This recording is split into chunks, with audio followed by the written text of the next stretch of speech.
Avec Gilles Trinière Résidence, vous êtes confortablement installé pour regarder Si on parlait.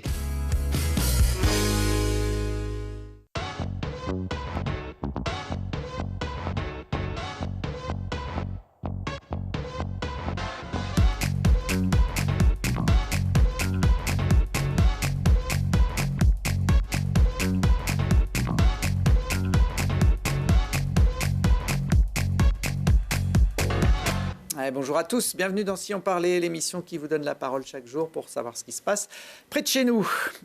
Et aujourd'hui, avec nos invités, on va s'offrir une leçon de pilotage et de dérapage contrôlé. On va plonger dans les coulisses des affaires criminelles non résolues et on mettra un peu de couleur vive dans notre intérieur. Et pour parler de ces sujets, j'ai à mes côtés le meilleur pilote et le meilleur copilote de France, Johan Bonato et Benjamin Boulou. Bonjour à tous les deux. Bonjour. Bonjour. Bienvenue, champion de France des rallyes il y a quelques semaines.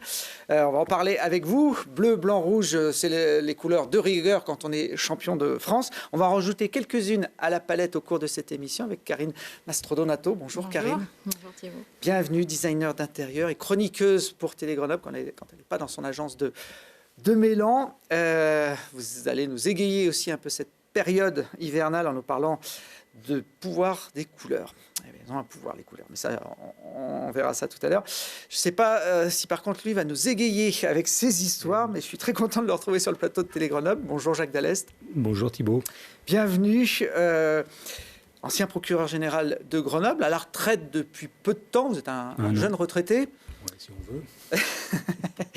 Mais toujours très impliqué de toute façon sur le sujet de la justice. Vous participez régulièrement à des émissions de télé, puis vous continuez d'écrire. Votre dernier livre sorti cette année, je l'ai là en main, Cold Case au pluriel, un magistrat enquête. C'est aux éditions Mareuil que ce livre est sorti.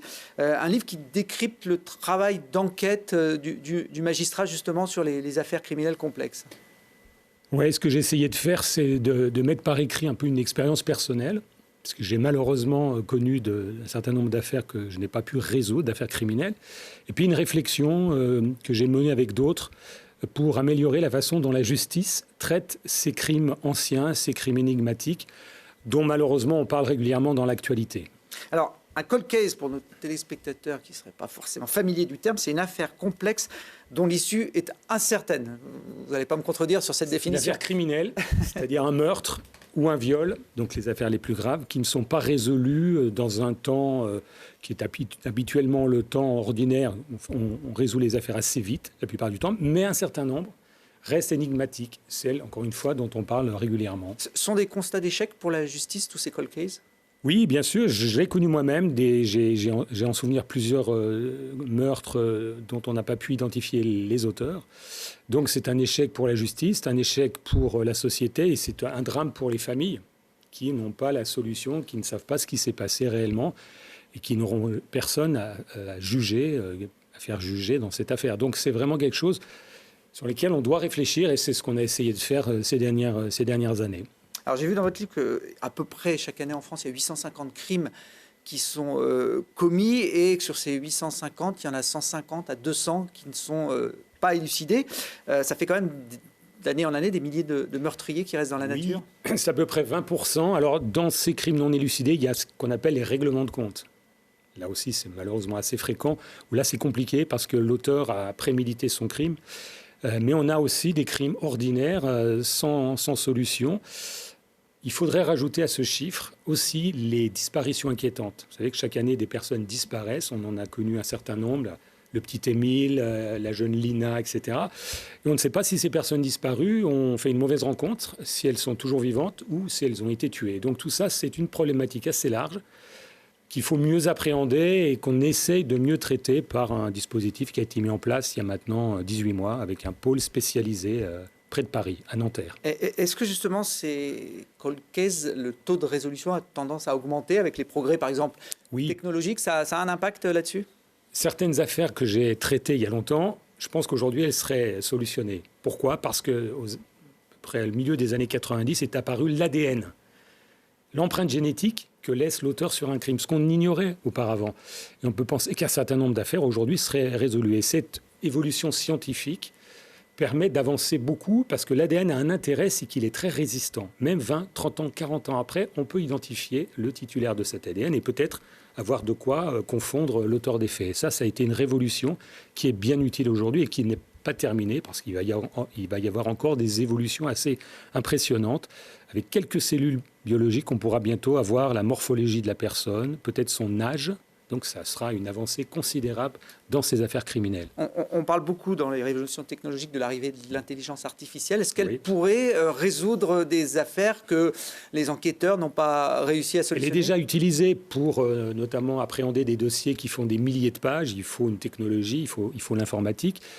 Elle aide aussi pour brasser, vous savez, des milliers de données téléphoniques, etc. Donc c'est déjà utilisé, mais ça va être aussi un apport considérable pour l'avenir. Une affaire criminelle, c'est énormément d'informations. Et dans ces informations, il y a peut-être un élément clé et comment arriver à le distinguer. Et donc la technologie est d'une utilité formidable et il faut aussi que l'être humain soit aidé par la science. Même si c'est l'être humain qui décidera au final, il lui faut le secours d'une technologie qui est en pleine évolution. Donc je pense que des cold cases qu'on ne peut pas résoudre en 2023, dans 10, 20, 30 ans, on pourra les résoudre. Donc il faut les garder au chaud, si je peux me permettre. Il faut les garder au chaud et on doit ça aussi aux familles qui sont dans la souffrance, dans l'attente de leur apporter peut-être une réponse à leurs questions. Qui a tué mon fils, ma fille? Où est ma fille? Qu'est-elle devenue?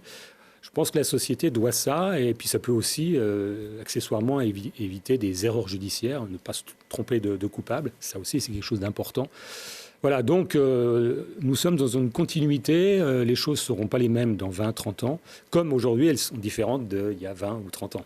Alors, vous avez consacré, on peut le dire, votre vie au crime, Jacques Dallest. Avant d'être procureur général, vous étiez juge d'instruction. Qu'est-ce qui vous a attiré vers ces actes criminels qui, a priori, comme ça, ne sont pas forcément très attractifs?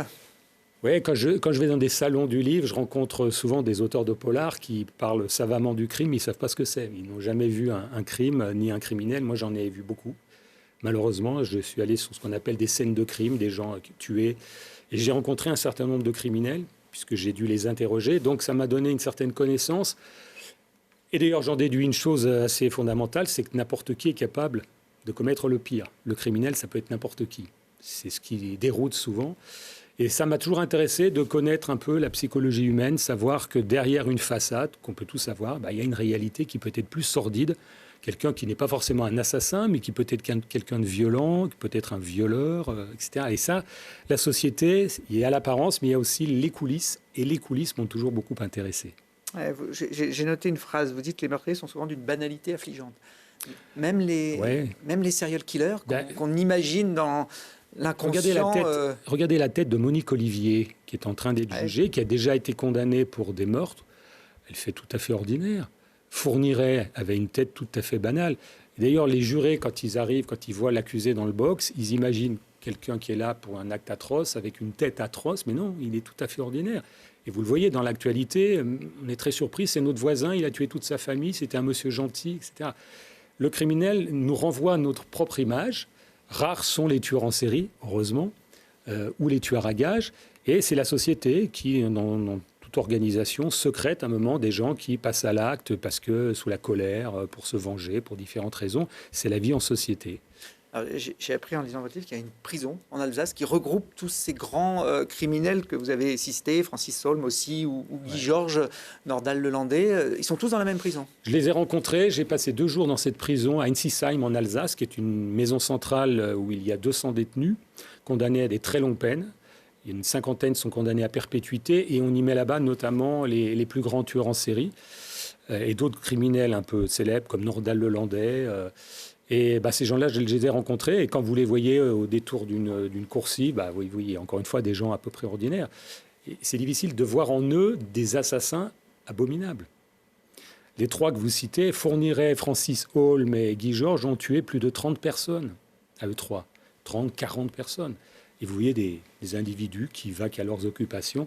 On a du mal d'imaginer que ces personnages-là aient pu commettre des telles atrocités. Et c'est d'ailleurs la difficulté pour la justice de juger des années après, quelquefois, quelqu'un, de revenir sur le moment de l'acte que peut-être seul l'accusé connaît, parce que la victime est décédée, et reconstituer le passé et trouver une peine la plus juste. C'est un exercice difficile auquel d'ailleurs tous les citoyens sont conviés puisque tout le monde peut être juré de cour d'assises. Alors, vous citez Nordal Lelandais, c'est peut-être celui que vous connaissez le mieux, l'auteur du crime de la petite Maëlys en Isère. C'était en août 2017. Vous étiez l'avocat général au cours de son procès qui s'est tenu à Grenoble au début de l'année 2022, un procès fleuve, 23 000 pages de dossier. On parlait parfois de la petite info qui se cache dans beaucoup de paperasse. C'était le dernier procès de votre carrière, Jacques Dallest. Oui, ce procès a duré 3 semaines. C'est terminé en février 2022. Énormément d'affluence, d'ailleurs très bien. Beaucoup de jeunes sont venus. Et ma dernière réquisition, c'était la réclusion criminelle à perpétuité. C'est ce que j'ai demandé à la cour d'assises, qui a condamné Nordal Lelandais à cette peine. Et voilà, maintenant, je pense que ça a mis fin à ce processus terrible qui a fait 2 victimes, la petite Maëlys, sa famille, et puis le caporal. Voilà, et donc c'est un moment fort de ma carrière et je suis heureux d'avoir terminé avec cette affaire un peu hors norme. Oui, là on parle du meurtre d'une enfant de 8 ans, c'était très médiatisé cette affaire, le procès également à Grenoble. Est-ce que quand on est magistrat professionnel, on peut être gagné par l'émotion, comme j'imagine tout le public qui assistait à cet événement ? Même si on a vu beaucoup de crimes et de criminels, on reste tous des êtres humains, on a nos émotions, on a des moments de colère, de fatigue aussi, mais il faut essayer de les masquer à titre professionnel pour être le plus professionnel possible. Mais ce n'est pas toujours simple. Et quelquefois, et on reproche à la justice quelquefois une trop grande froideur, c'est ce que nous disent les familles des victimes. On n'est pas reçu par la justice, ou on est mal reçu, on nous parle de façon très sèche. Et c'est un effort qu'on doit faire et qu'on doit aux familles qui sont touchées par des drames terribles. C'est aussi une leçon qu'on doit aussi apprendre dans les tribunaux, de se dire attention, derrière le professionnel, il y a un être humain. Et l'être humain ne doit pas être mis de côté parce qu'il y a une relation qu'on doit instaurer avec la famille qui a besoin d'être écoutée, entendue. Il a été, vous l'avez dit, condamné à perpétuité, Nordal Lelandais. Pourtant, il risque de ne pas finir sa vie en prison et de ressortir un jour ou l'autre. Alors, condamné à perpétuité, il a une période dite incompressible de 22 ans, pendant laquelle il espère aucune permission de sortir, aucune libération conditionnelle. Quand cette période sera achevée, il peut possiblement prétendre à une libération conditionnelle, mais elle sera facultative. Ce n'est pas automatique, ce sera une commission qui aura à le décider. Beaucoup de grands criminels sont morts en prison. Je pense à Émile Louis, je pense à Fourniret. Qui était déjà âgé. Lui, il est plus jeune. Tout condamné a vocation à sortir de prison, ce qui est évidemment... Même à perpétuité. Même à perpétuité, ce qui est évidemment très mal compris par la population, par les victimes. Mais c'est la loi, et dans toutes les prisons du monde, c'est à peu près la règle. Quand il y avait la peine de mort, ce n'était pas le cas. Même une peine à perpétuité peut être un moment, peut amener à la libération de la personne. Mais sous condition, évidemment. Pour revenir au titre de votre livre, Cold Case, vous l'avez évoqué, il y a un pôle qui s'est créé, basé à Nanterre, à votre initiative, Jacques Dallest, de regrouper toutes ces affaires. J'avais proposé au ministère de la Justice de réfléchir à tout ça. On m'a confié la présidence d'une commission et on a rendu un rapport dans lequel on préconisait la création de juges spécialisés. Pourquoi ? Parce que les juges ordinaires sont pris par les affaires ordinaires. Celles dont on parle dans l'actualité, les urgences. Et ces affaires anciennes, on a du mal à les traiter. Et depuis mars 2022, fonctionne à Nanterre un pôle d'une douzaine de personnes, de juges et de procureurs, qui ne font que travailler sur ces affaires anciennes. Dans la région, on a l'affaire de la tuerie de Chevaline, 2012, qui est maintenant traitée par Nanterre. La disparition de Cécile Valin, en Savoie, une jeune fille qui a disparu il y a une vingtaine d'années, qui est aussi à Nanterre. Et donc, c'est une très bonne chose d'avoir des gens dont tout le temps est consacré à ces affaires qui demandent un gros investissement, une grosse relecture. Et pour ça, il faut être détaché d'affaires courantes. Et des fois aussi de l'investissement financier. Là, on voit des images de reconstitution de la tuerie de Chevaline. Il y a eu 4 morts sur une route des Bauges en septembre 2012. La justice a dépensé plus de 500 000 euros rien qu'en expertise sur ce dossier. Oui, la somme a dû se dépasser parce que c'est des dossiers énormes avec beaucoup d'expertise technique, technologique, avec des moyens sollicités nombreux qui sont coûteux. Les expertises ADN sont très coûteuses. Et ça, c'est une leçon importante. En France, on a tendance à se critiquer, se dénigrer, mais en France, on ne compte pas à la dépense, on ne regarde pas la dépense. C'est budget illimité quand on est magistrat ? Quand c'est pour des affaires de cette gravité, oui. Et ça, c'est une chose qu'il faut rappeler. On ne peut pas opposer à la famille, ça coûte trop cher. Si on est sur une demande d'investigation qui est utile, même si elle a un coût, elle sera faite. on peut se dire à quoi ça sert si on n'a pas trouvé dans les premières années de continuer 10, 15, 20 ans après. Et pour autant, parfois, ça bouge. En 1986, une jeune Iséroise, Marie-Thérèse Beaufanti, mère de famille, est tuée à Pontcharra. L'an dernier, alors que l'affaire avait été classée depuis très longtemps, son meurtrier suspecté à l'époque a été de nouveau interrogé par la gendarmerie. Il a fini par avouer le meurtre 36 ans après. C'est exceptionnel ou c'est des choses qui arrivent plus fréquemment qu'on le croit? Des choses de cette nature arrivent. Ce qui peut arriver aussi, c'est que l'auteur, des années plus tard, est obligé de reconnaître les faits parce que son ADN parle.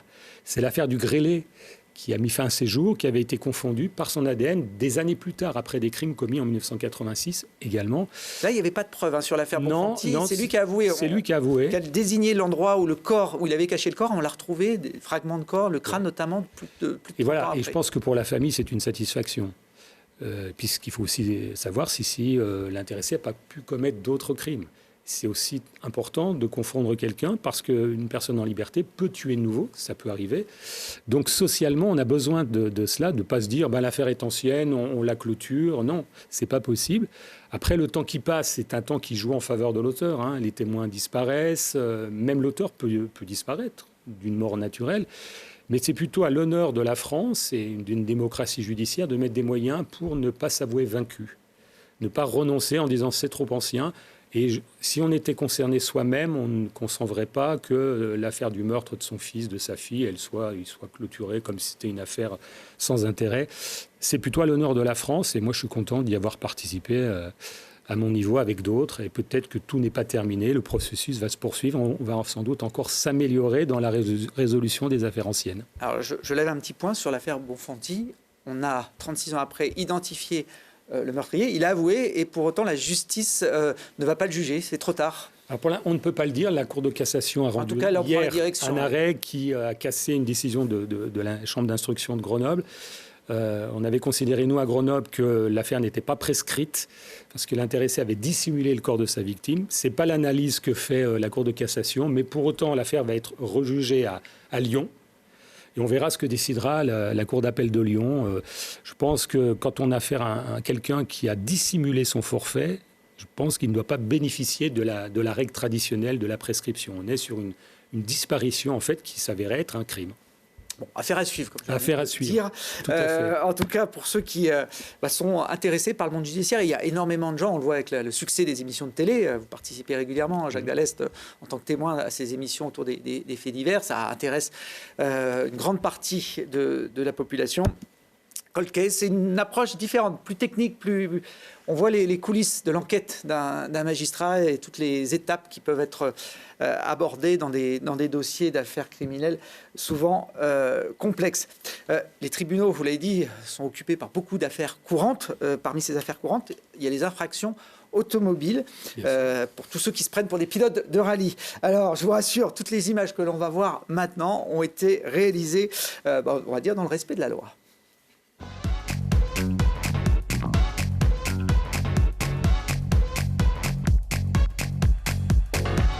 Parce qu'on a avec nous deux champions de pilotes automobiles, enfin un pilote et son copilote. Pour rassurer Jacques Dallest, vous avez tous vos points C'était en tout cas une très belle transition, j'ai trouvé, qui nous a mis très à l'aise là sur le début de cette petite interview. Donc merci Thibaut, on est prêt là. Ouais, c'était pas évident de passer de la justice au rallye, mais tu as éludé ma question. Tous les points sur le permis? Tous les points sur le permis. Bon, voilà, ça c'est une bonne chose. Donc Johan Bonato, champion de France de rallye, Benjamin Boulot, le copilote, champion de France également de rallye. Et je précise, sous le regard de Jacques Dallest, que donc vous conduisez en dehors des circuits et des compétitions, vous conduisez très bien puisque vous avez tous vos points et que vous ne buvez pas d'alcool au volant. Hein. Le champagne, il est réservé uniquement pour fêter les titres. Hein. Exactement. Et puis on roule que sur des routes fermées quand on roule vite. On n'est pas sur des routes ouvertes. Effectivement, sur le rallye. Alors ça sont des images de votre victoire, votre 5e titre de champion de France des rallyes. Je crois que c'était après le rallye des Cévennes. Il y a quelques semaines, ce qui fait de vous, Johan, le pilote le plus titré du sport mécanique français en rallye. Votre premier titre, c'était en 2017, donc vous l'avez quand même enchaîné. Sur une voiture, une petite voiture, j'ai envie de dire, la C3, qui est une citadine, hein, que beaucoup de Français connaissent. J'imagine que la vôtre est un peu améliorée ? Oui, c'est une Citroën C3. En tout cas, la base, c'est celle-ci. En rallye, on a vraiment besoin d'utiliser une voiture qui est issue du commerce. Et la marque, en fait, se sert de la promotion du sport automobile pour en faire une bonne publicité, on va dire. Donc voilà, ils ont décidé de booster une petite C3 pour en amener une vraie voiture de course qui est très, très performante. Ouais, parce que la petite C3, elle est comme ça quand même une fois que vous l'avez aménagée. Sur les championnats de France de rallye, on peut avoir tout type de voiture. Comment ça, il y a des critères? Oui, elles doivent être homologuées par le constructeur. Elles doivent être issues de la série, comme je le disais. Donc voilà, toutes les voitures sont susceptibles d'être préparées par un constructeur pour la course automobile en rallye. Alors, ce qui n'est pas le cas forcément en Formule 1 ou sur les circuits. Il y a une autre différence avec la Formule 1, c'est qu'en Formule 1, le pilote, il est tout seul dans son baquet, et que là, en rallye, vous êtes deux. C'est obligatoire le copilote, Johan? En rallye, ouais, c'est indispensable. C'est vraiment 50-50. Hein. Il y a le pilote qui fait son boulot et il y a le copilote qui lui dit aussi comment faire son boulot. Donc l'un sans l'autre, ça ne fonctionne pas. Donc on a besoin d'être deux. La discipline fonctionne à deux. On a besoin d'avoir des notes, des informations sur la route, puisqu'on ne connaît pas forcément très bien les terrains sur lesquels on évolue. Donc on a besoin d'avoir toutes les informations que seul le copilote dispose. Bon, alors, travail d'équipe, travail de confiance aussi. Benjamin, avec Johan, vous vous connaissez depuis très longtemps. On se connaît depuis l'âge de 10 ans, parce qu'en fait, donc... Conduisiez déjà à l'époque, non? Quand même. Non, à l'âge de 10 ans, en fait, on conduisait pas, mais par contre, on faisait beaucoup de ski de compétition dans nos stations respectives. Et en réalité, on a commencé à se rencontrer à ce moment-là. On a après évolué ensemble à travers le ski jusqu'à l'âge de 18 ans. Et puis on s'est associés dans la voiture de course à ce moment-là. Alors, si vous vous demandez quel est le rôle de Benjamin quand Johan conduit, je vous propose d'embarquer avec eux quelques secondes. Écoutez, vous allez voir, c'est assez impressionnant. Moi, j'ai du mal à tout comprendre. Très étroit, droite 120, plus vraiment pas corde. Et gauche en 30 minutes, sortie frein pour droite 70. Droite 70 sur gauche 120 plus. Gauche 120 plus, droite 130 mini pour 30 mètres. Gauche 70. Gauche 70 sur droite 120 plus. Sur gauche 120 plus pour 30 mètres. Droite 100. Droite 100. Sur gauche à fond, enfin mon panneau 130 moins long. Bon, c'est clair pour vous, Johan, tout ce que vous dit Benjamin, parce que ça paraît un peu du jargon vu d'extérieur. Il vaut mieux que ce soit bien clair d'ailleurs, parce que quand on peut mélanger une note, ce qui peut arriver, si une note ne la comprend pas très bien, ou s'il y a une erreur dans la note que j'ai prise en reconnaissance, ça peut clairement nous faire sortir de la route. Donc oui, c'est important de bien comprendre ce qu'on nous dit et de bien l'interpréter sur le terrain. S'il se trompe, droite à la place de gauche, etc., vous lui faites une confiance aveugle et c'est Alors droite-gauche, si je vois que ça tourne à gauche et qu'il m'annonce droite, je ne suis quand même pas complètement fou non plus, je vais quand même suivre la route. Par contre, s'il se trompe d'angle, mais l'erreur, elle peut être de plusieurs sources. Ça peut être moi qui ai fait l'erreur à la prise de notes pendant les reconnaissances, c'est-à-dire que je n'ai pas bien imaginé l'angle du virage dans lequel on allait se situer. Ça peut être une erreur de lui quand il écrit ses notes, ça peut être une erreur de lui quand il les dit par rapport à ce qu'il est en train de lire. Et là, ça peut nous faire sortir de la route, clairement. Ouais. Et pourquoi on a besoin d'avoir ces infos-là? Quand on est pilote, on voit la route, on voit les virages. Et non, les virages, on ne les voit pas tous. Et puis, on ne sait pas forcément, dans une partie, par exemple, très rapide, des virages qui vont s'enchaîner en aveugle. C'est-à-dire quand on ne voit pas la sortie du virage et on ne sait pas ce qu'il va y avoir derrière. Savoir un virage, si on peut le passer à fond ou si derrière, il y a une épingle et qu'il faut commencer à freiner. Donc, c'est tous des éléments qu'on a besoin de savoir pour aller vite et en sécurité. Benjamin, vous êtes pilote aussi quand vous n'êtes pas à côté de Johan Non, alors moi je pilote bien mes skis. Par contre, la voiture Pas du est tout. quand même très compliquée à conduire. Enfin, ça reste quand même des voitures d'un haut niveau pour conduire ce genre de voiture. Il faut quand même avoir une grosse expérience. Moi, je me suis spécialisé dans mon domaine, entre guillemets, de copilote. Donc ça, je le maîtrise. Je pense que Johan, s'il se mettrait à ma place, il aurait du mal. Parce que c'est une équipe. Hein. Donc moi, je ne suis pas capable de faire ce qu'il fait, mais il ne serait peut-être pas capable de faire ce que je fais. Donc en réalité, moi, j'ai les sensations, je pense, qui se rapprochent de ce qui se ressent, mais toujours dans mon rôle de copilote. Bon, vous avez la chance de partager, d'être à côté du meilleur pilote de rallye de France. Est-ce qu'on en profite ou on est concentré sur ses notes et on ne regarde même pas la route? Comment ça se passe? On est devenus les meilleurs parce que finalement, au départ, on ne l'était pas. Donc, on s'est construit avec le temps. Et c'est vrai que, bien évidemment, c'est une grande fierté d'avoir réussi ensemble et d'en être là aujourd'hui. Maintenant, celui qui aurait dit qu'on en serait là aujourd'hui, je pense que personne, même si cette aventure, on y a cru à 100% et on a tout fait pour en arriver là. Aujourd'hui, c'est juste génial d'avoir réussi à faire ce qu'on a fait. Vous profitez un peu des sensations quand même pendant les courses?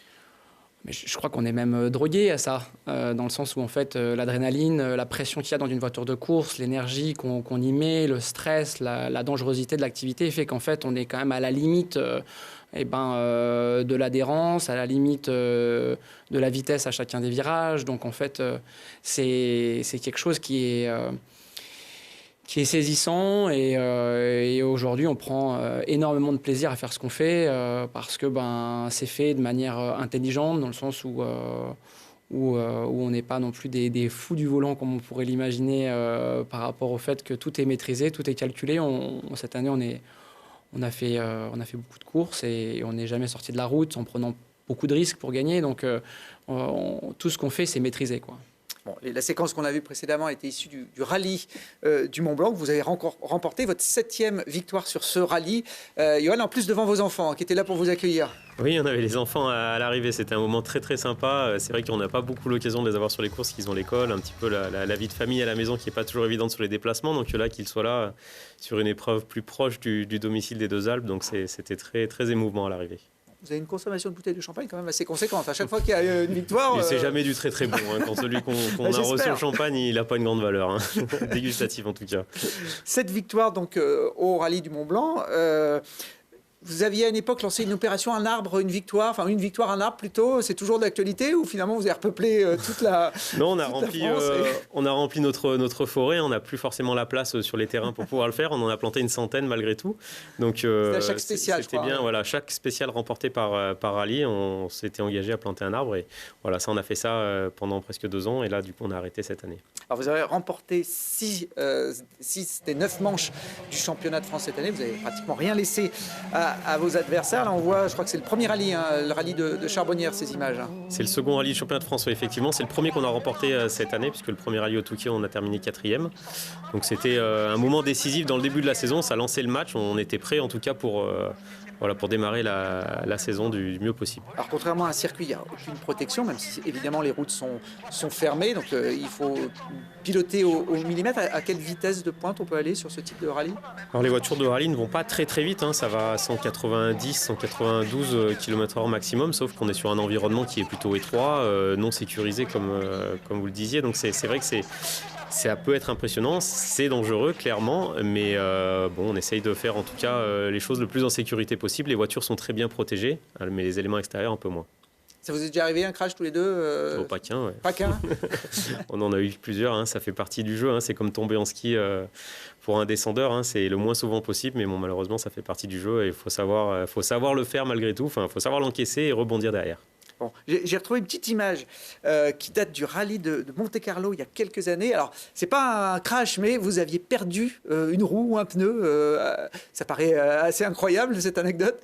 On avait crevé dans la spéciale et en fait, le temps de changement d'un pneumatique en spéciale correspond environ à 1 minute 30, 1 minute 45 et on était suffisamment près de l'arrivée pour se dire on ne change pas la roue, on roule à plat et le temps perdu par rapport au nombre de kilomètres restants sur la spéciale était plus intéressant que de s'arrêter et changer la roue. Donc effectivement, on arrache un peu l'aile, on ponce un peu la jante. Mais sur le plan sportif, on était gagnant d'avoir fait ça. Bon. Vous faites, alors le rallye de Monte-Carlo fait partie du circuit mondial, vous faites régulièrement des incursions tous les deux sur le circuit international. Cette année, vous êtes allé gagner un rallye aux Canaries, Benjamin. Pourtant, il ne faisait pas très beau, quoi. C'est le comble d'aller si loin pour retrouver le mauvais temps sur route humide. Voilà, en fait, ça a été une course fantastique parce qu'en fait, c'était la deuxième course du championnat d'Europe des rallyes, donc tout était lancé pour la construction de ce titre pour tous les pilotes. Donc en fait, il y avait une concurrence quand même assez élevée à l'international. Cette course, on l'avait déjà fait 2 fois, et c'est vrai que on a réussi à mettre tous les ingrédients de la performance grâce à la voiture qui était parfaitement bien préparée. Nous, avec la connaissance du terrain, les choix de pneumatiques qui étaient adaptés par rapport aux conditions, on a su sortir du lot et remporter cette épreuve avec quand même une certaine avance. Donc c'est pour nous la plus belle victoire qu'on ait pu avoir à l'international. Ça vous donne envie, Johan, peut-être d'essayer d'exister au plus haut niveau mondial, d'aller titiller Sébastien Ogier, par exemple, qui est le Français régulièrement champion du monde des rallyes au niveau mondial? Alors oui, ça pourrait éventuellement donner envie, mais on connaît la marche à franchir, on connaît les contraintes budgétaires aussi pour arriver à... Les contraintes budgétaires sont énormes. Oui, dans le sport auto, en fait, quand tu disposes des moyens financiers pour pouvoir faire les épreuves que tu as envie, tu peux finalement faire le Monte-Carlo avec Sébastien Ogier, Sébastien Loeb. Tu n'as pas besoin d'avoir une qualification particulière pour intégrer ces courses-là. Donc voilà, ça demande beaucoup de sacrifices financiers qu'on n'a pas pour pouvoir le faire. Mais cela dit, on est déjà très heureux de faire ce qu'on fait là, faire du championnat d'Europe, faire du championnat de France. Quelquefois, on a fait quelques manches en championnat du monde aussi. Donc c'est ponctuellement des belles courses qu'on fait et on est quand même très satisfait de pouvoir faire ça déjà, quoi. Bon, puis vous vivez tous les deux de votre passion. J'ai envie de dire de vos passions, parce que quand vous n'êtes pas au volant, vous êtes sur les skis, puisque vous êtes tous les deux des moniteurs de ski, des pulls rouges. Johan, on le voit en image là, aux Deux Alpes, dans sa station, et je crois que Benjamin skie en face, à l'Alpe d'Huez, toujours en Oisan. C'est ça, tout à fait. Lequel des deux est le meilleur sur des skis? Là, on peut comparer, pour le coup. Il faudrait qu'on fasse une course. Vous avez déjà eu l'occasion de rivaliser ensemble, j'imagine, quand vous étiez jeune? Ouais, pendant longtemps, pendant jusqu'à nos 18 ans à peu près, on a fait des courses l'un contre l'autre de 7 ans, 8 ans jusqu'à nos 18 ans. J'ai vu que Benjamin était monté sur un podium de championnat de France chez les jeunes en ski alpin. Ça remonte à un certain temps, mais effectivement, alors je ne me rappelle plus exactement parce que ça remonte un peu, mais... Rassurez-vous, je n'ai pas les images. Mais bon, on a toujours aimé la compétition depuis qu'on est enfant, et c'est vrai que en baignant dans le ski, on a pris ce virus de la compétition, et c'est vrai qu'on le vit encore aujourd'hui à 40 ans d'une autre manière, mais c'est ça qui nous anime. Bon, cet hiver, si on veut monter aux Deux Alpes, on peut se payer Johan Bonato, champion de France des rallyes, comme moniteur. Il faut passer à l'ESF, ouais, puis bon, si j'ai un petit créneau de disponible, mais on est bien pris. Hein. L'objectif, c'est quoi, un 6e titre l'année prochaine? On va essayer, on n'a pas encore vraiment finalisé ni monté notre programme 2024, mais oui, dans la mesure du possible, si on peut repartir dans les mêmes conditions que cette année, essayer de jouer un 6e titre, ça peut être sympa. C'est en tout cas, c'est un beau métier qu'on fait là, on en profite, on est entre guillemets au sommet de notre forme, donc on va essayer d'en profiter encore quelques temps. Ouais. Bon, je vous souhaite d'en profiter. Est-ce que vous êtes des hommes d'intérieur, tous les deux? Vous êtes chez vous, hein? Oui, forcément. Ouais. Oui. Moi, je range bien mes placards, je range bien le lave-vaisselle. Mais la déco, c'est pas mon truc. Hein. C'est peut-être plus le truc de Benjamin. Je sais qu'il aime bien, Benjamin, regarder, décorer l'intérieur des voitures. Hein. Ah oui. C'est comme ça chez vous aussi? C'est pas comme ça, mais c'est vrai que j'apporte une attention particulière à bien assortir les choses. Donc c'est vrai que je suis vraiment curieux de savoir me mettre au goût du jour. Bon, justement, on va finir cette émission avec Karine qui va peut-être pouvoir vous donner d'autres idées que la boule à facettes.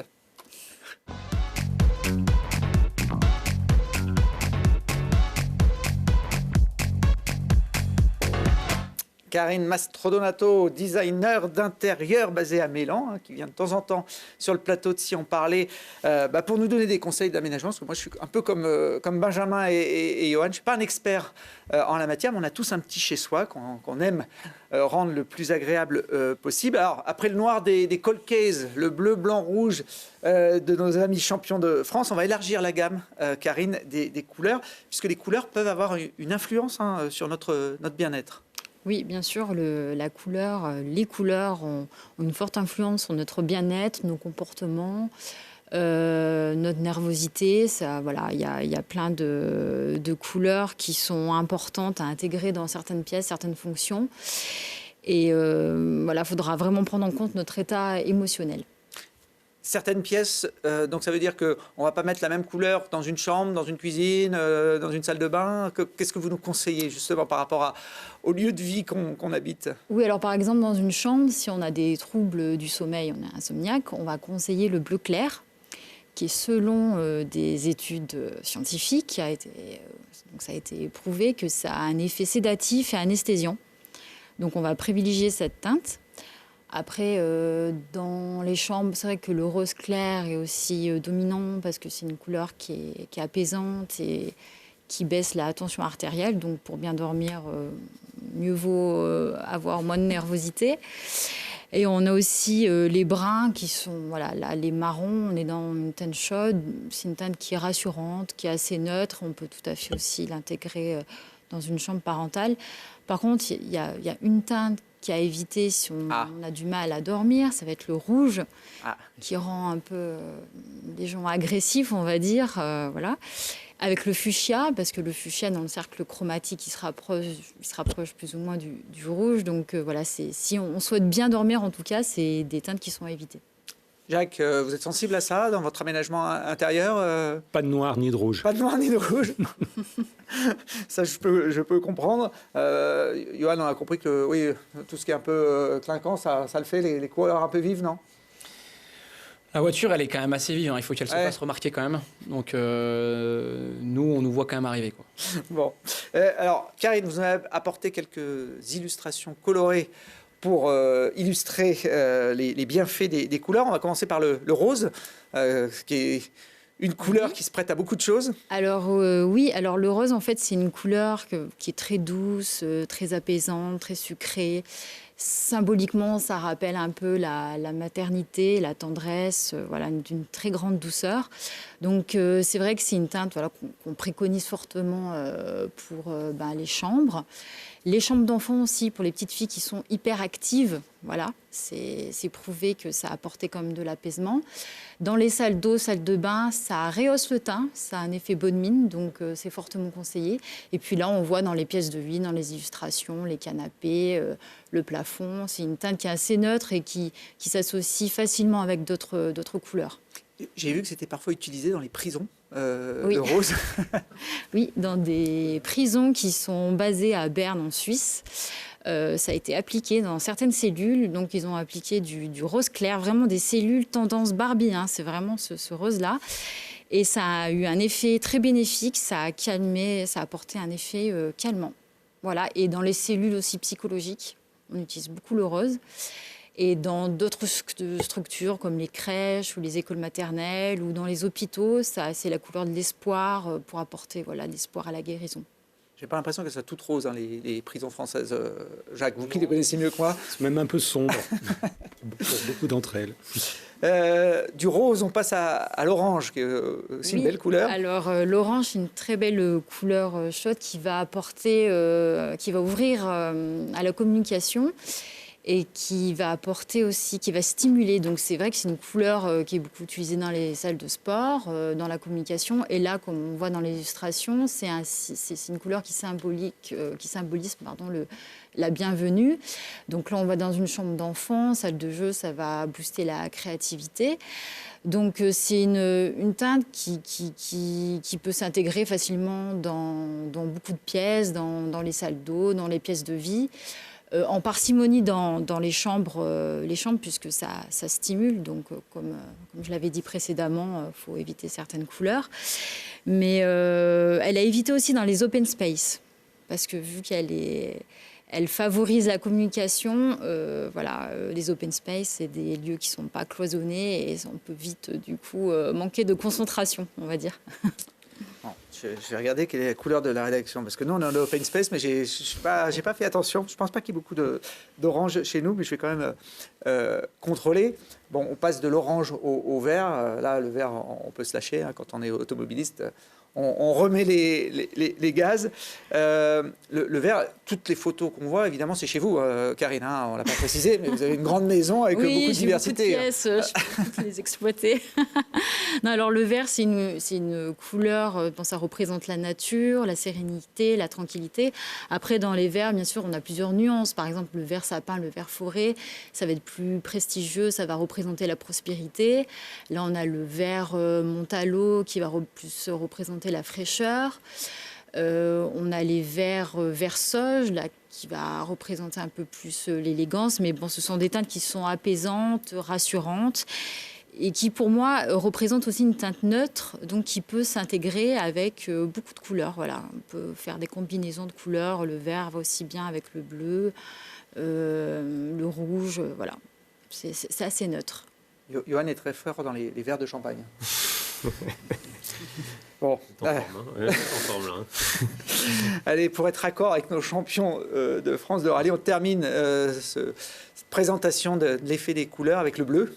Oui, alors le bleu, c'est bon. Il y a différents bleus. Il y a les bleus plus soutenus, plus foncés, qui vont représenter, on va dire, la loyauté, la justice, la vérité. On a les bleus clairs qui vont représenter plus l'apaisement, la créativité, l'harmonie. D'ailleurs, quand on est près d'un cours d'eau, donc ça peut être près d'une piscine ou au bord de mer, on se sent tout de suite apaisé. Donc après, on a différents bleus. Là, dans les visuels, on voit le bleu clin, qui a un bleu très, très lumineux, qu'on peut utiliser pour mettre en valeur, par exemple, un escalier, des portes. Voilà, on a vraiment différentes façons d'utiliser. Par contre, il est fortement déconseillé de l'utiliser dans les espaces, les cuisines, puisque ça coupe l'appétit. Ah ouais. Et le bleu n'est pas une couleur naturelle dans l'alimentation. On a rarement du bleu dans nos assiettes. C'est vrai. Merci. Ouais, les myrtilles, effectivement, pour les montagnards. Ça, c'est les montagnards qui Mais c'est qui pas parlent. voilà, une couleur qui est fortement préconisée, en tout cas pour cet espace. Bon, alors, si vous voulez maigrir, par contre, vous peignez votre cuisine en bleu, votre salle à manger en bleu. Vous n'avez pas rien d'autre à faire. Et ben, merci, en tout cas, Karine, pour ce petit déroulé des couleurs qui fait bon pendant cette période sombre de l'hiver. Enfin, c'est comme ça, hein, l'hiver, on ne va pas réinventer les choses. Le fond est noir, l'encre est rouge. C'est la couverture donc, de Cold Case, le livre écrit par Jacques Dallest, qui est venu nous parler un peu des coulisses de son métier de magistrat. Je rappelle aussi que si vous voulez avoir plus d'infos sur la déco, Karine a un site internet qui porte tout simplement son nom. Voilà, mon prénom et mon nom, Karine, voilà, mastrodonato.com. Et puis qu'on retrouvera Johan et Benjamin avec plaisir sur les pistes de Loisan cet hiver et au volant de leur voiture dès, c'est quoi, le mois de mars à peu près? Dès le mois de mars, oui, c'est ça. Dès le mois de mars, le début de la saison de championnat de France de rallye. Merci à tous d'être venus. On a un petit public aujourd'hui autour de cette émission. Je les salue aussi. Et puis on se retrouve, nous, très vite pour d'autres aventures.